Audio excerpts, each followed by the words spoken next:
bir paytlar 500 ga kirmoqchi bo'lsang muqaddimani o'qi degan edim. Endi 1000 ga kirmoqchimisiz? Mudarrisni o'qing.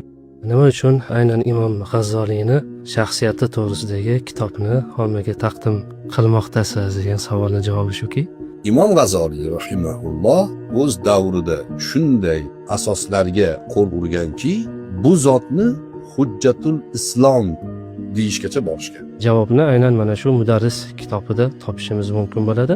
Kitobxon buni o'qish orqali butun boshli bir umrni xaritasi ko'z oldida gavdalanadi.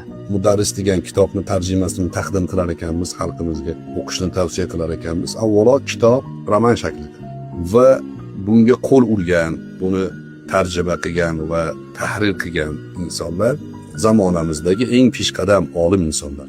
Tahrir qilishlikda mana Komil Umar do'stimiz filologiya fanlari doktori qo'l urgan. Bir nafasda o'qib chiqsa bo'ladigan va juda ko'p chiroyli xulosalarni olish kerak bo'lgan kitob.